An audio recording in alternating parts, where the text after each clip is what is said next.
The village of Mistbrook was known for its perpetual fog and the strange old man who lived in the cottage at the edge of the woods. Children whispered stories about him, that he was a wizard, that he could speak to animals, that he had lived for 300 years.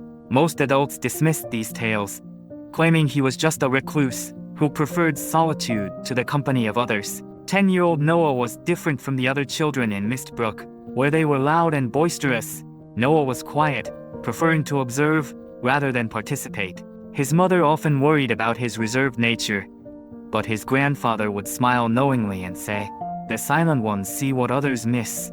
Noah's grandfather had passed away last winter, leaving behind only his weathered journal filled with sketches of plants and cryptic notes about the old man in the woods. One particular page had caught Noah's attention, a drawing of a cottage with the words, "Be silent and get everything," scrawled beneath it.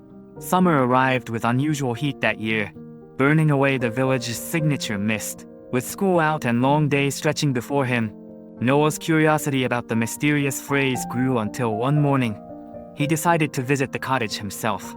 The path to the old man's home wasn't well traveled. Brambles caught in Noah's clothes as if trying to turn him back.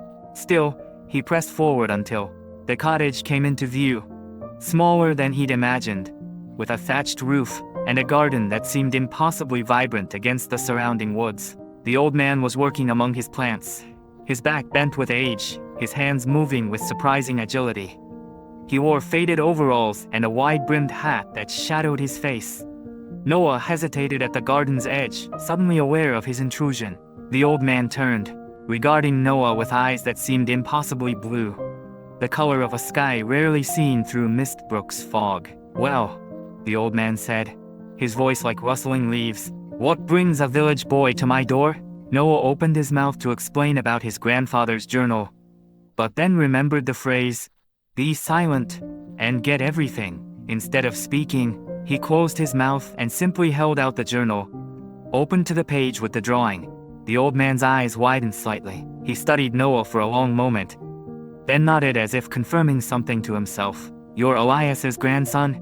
he said. It wasn't a question. He understood, too. The old man gestured for Noah to follow him inside. The cottage's interior was a single room, filled with an astonishing collection of objects. Jars of dried plants lined rough-hewn shelves. Strange instruments hung from the ceiling, and books were stacked in precarious towers. In the center stood a wooden table worn smooth with age. The old man motioned for Noah to sit while he shuffled about, gathering items. A chipped mug, dried leaves, a small pot of honey. Noah watched silently as the old man prepared tea, noting how he moved with practiced efficiency despite his age. When the old man placed the steaming mug before Noah, he pointed to it, and then to Noah, indicating he should drink. Noah hesitated only a moment before taking a careful sip. The tea tasted of mint and something else, something wild and unfamiliar. "Your grandfather was the last person who understood the value of silence," the old man said, settling into a chair across from Noah. "In a world of endless noise, people have forgotten how to listen." Noah nodded, but maintained his silence. The old man smiled. "Good, you're learning already." For the rest of the morning, the old man spoke while Noah listened.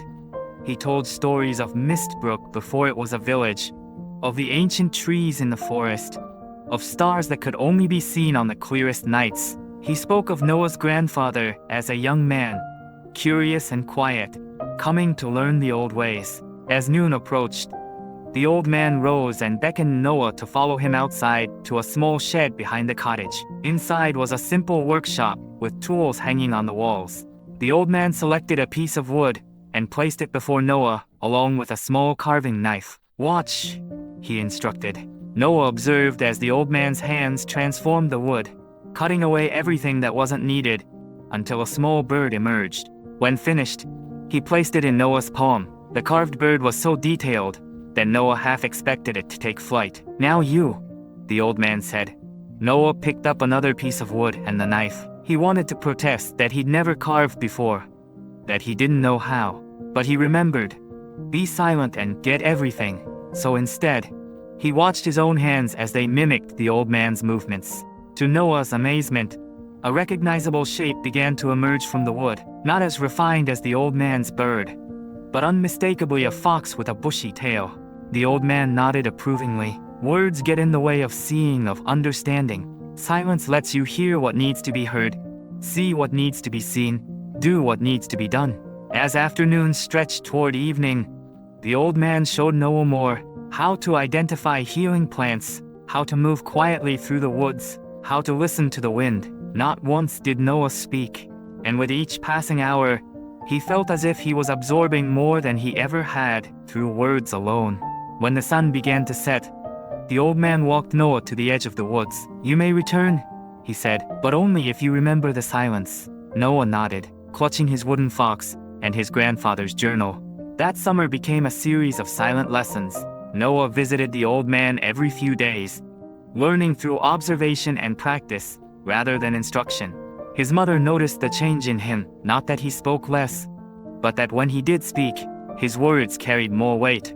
By summer's end, Noah had filled the remaining pages of his grandfather's journal with his own observations. The villagers began to notice him differently too. The quiet boy who somehow knew which plants could ease a fever, who could predict rain before the clouds gathered, who carved small wooden animals of remarkable detail. When asked how he learned these things, Noah would only smile and say, "By being silent."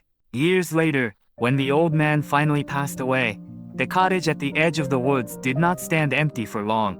A young man moved in, a man who spoke little but understood much, who continued the traditions of silence and seeing. And sometimes, village children would spot him working in his garden and whisper stories about the strange young man who lived in the cottage at the edge of the woods. If this story spoke to you in the quiet spaces between words, like and subscribe for more tales whispered on the wind.